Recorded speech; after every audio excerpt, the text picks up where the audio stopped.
My name is Isa Goldberg. You're listening to Dave's Gone By with Dave Lefkowitz on UNC Radio. Here on the 11th Annual Total Theater Tony Show. Very happy to be doing this every single year on the radio, and extremely happy to welcome back someone who's done a few of these with great insight and fun. She is Isa Goldberg. She is the former president of the Drama Desk, still a board member there. She's on the board of the Coalition of Women in Arts and Media. She writes for the East Hampton Independent and also for Go Magazine, which is the largest circulating lesbian magazine. Is that in America? Yeah, or anywhere? Right. Yeah. Cool. Welcome back, Isa. Being on the Drama Desk and president of the Drama Desk for the last couple of years. Any great favorite memories? And then we'll also talk about this year's Drama Desk Awards that happened a week ago. But like your favorite moments being prez of the Drama Desk. Oh, what a lovely question, Dave. That's so sweet. Well, thank you. I have to say I really loved putting together the panel that we did last at Sardi's, which was about Shakespeare, because last season, of course, as you recall, we had this amazing celebration of Shakespeare's birthday, and so many productions, including 2 from the Globe in England, that were just so exciting. Bringing together Julie Taymor and Michael Pennington and Daniel Sullivan and, my gosh, John Glover, also I should say Scott Shepherd, who's a very interesting actor and quite a different style than Pennington, it was thrilling. I was so glad to see that happen. That was a really fun panel. I was actually in New York and there for that and really enjoyed that. And I could listen to Julie Taymor talk for hours, forever, basically. Any other memories, great memories of being prez of the Drama Desk? I think that most of my memories would go back to my first year where I learned not to stutter in public. And that was an accomplishment for me. So it was, in that respect, a great growing experience. And then I also think that there were moments when I felt proud to have contributed to others and to have shared a love of theater and the great opportunities that it's given me, and I hope all of the Drama Desk members, in each in their own way. So in that respect, I think just the sense of giving and helping the organization thrive was monumental. It was a great experience.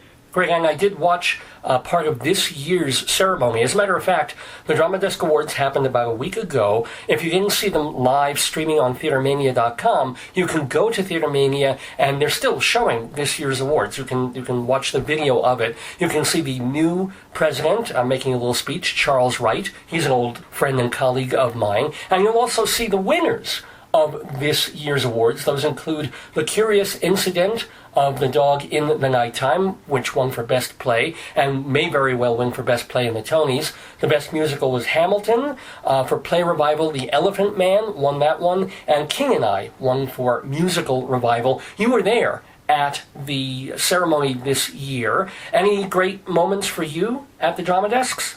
There were a few, including great acceptance speeches by Helen Mirren and Kristen Chenoweth. Mirren, of course, won for her role as the Queen in the audience, and Kristen Chenoweth for an extraordinary tour de force performance in On the 20th Century.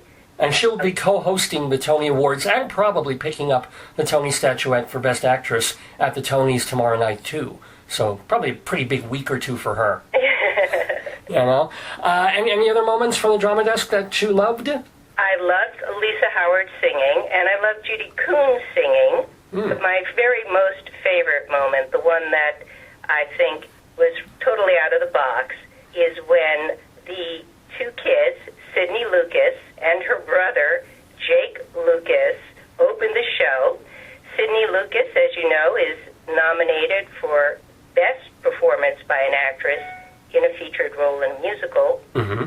Her brother, Jake, plays in The King and I. So when they came out and told us how we were to behave, what the rules of the game are, acted out a little bit of sibling rivalry for us, it was great fun and very surprising. I had no idea that Sydney and Jake were siblings. Right. Yeah, I mean, they're really cute. If you get to watch the video of the Drama Desk Awards, it's the first thing that they have on there. And it's a great way of just having the rules be spoken rather than, I don't know, wheeling out Isabel Stevenson to do it for 3 minutes or something like that.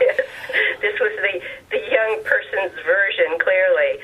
The Tony Awards that are happening, and we have a particular category that we're going to go through. It's Featured Actress in a Musical. The nominees are Victoria Clark for Gigi, Judy Kuhn, aforementioned, for Fun Home, Sidney Lucas, aforementioned, for Fun Home, Emily Skeggs for Fun Home as well, and let's not leave out, from The King and I, Ruthie Ann Miles. Isa Goldberg, your thoughts on who will win, who should win, and who might have been left out?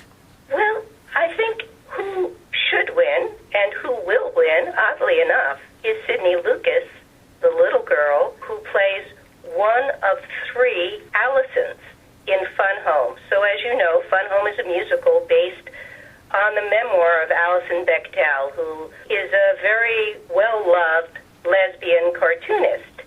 Her cartoons typically speak to the lesbian experience. In the musical that Lisa Krohn has written based on Bechdel's memoir, 3 characters play Allison.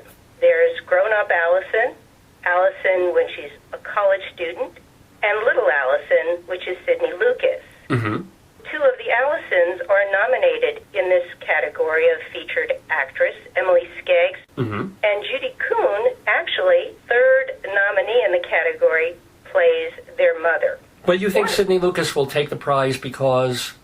You know, she's a Broadway belter. And at her young age, to be able to belt a song the way she does, with the charisma and the strength and the confidence and the groundedness that she has, it's an extraordinary thing to see.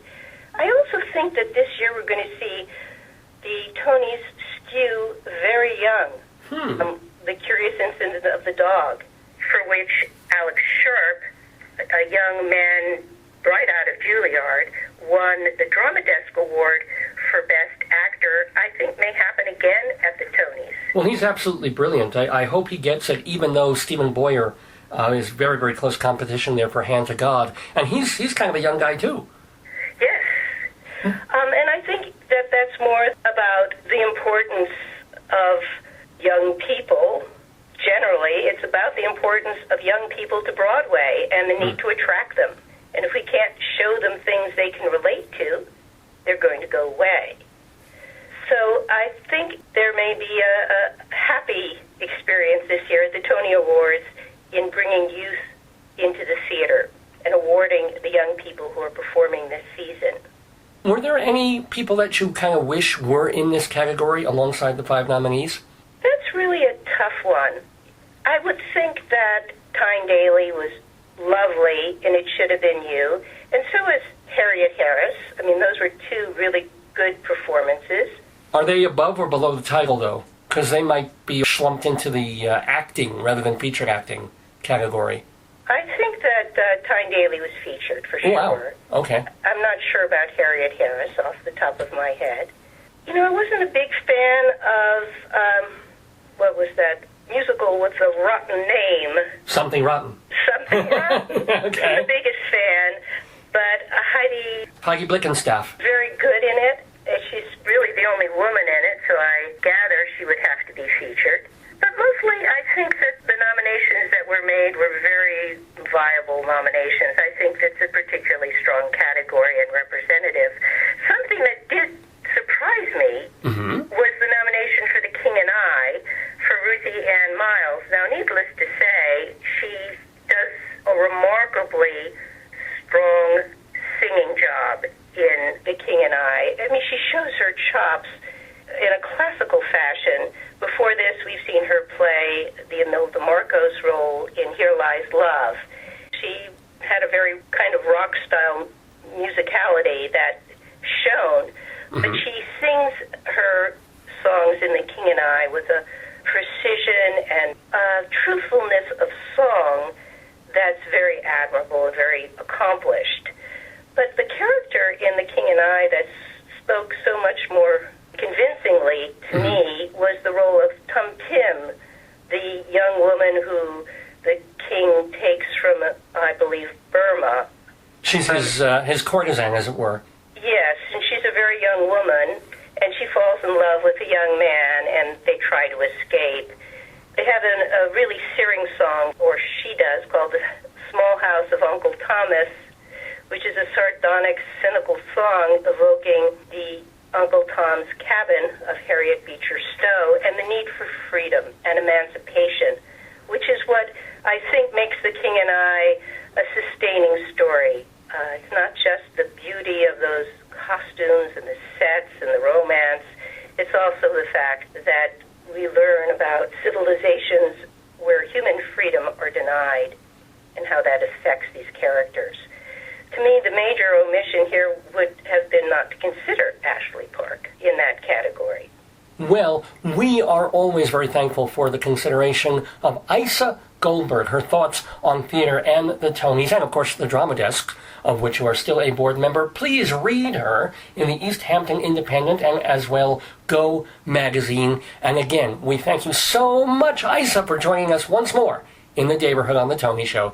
Good talking to you, Dave, and I can't wait to see what happens.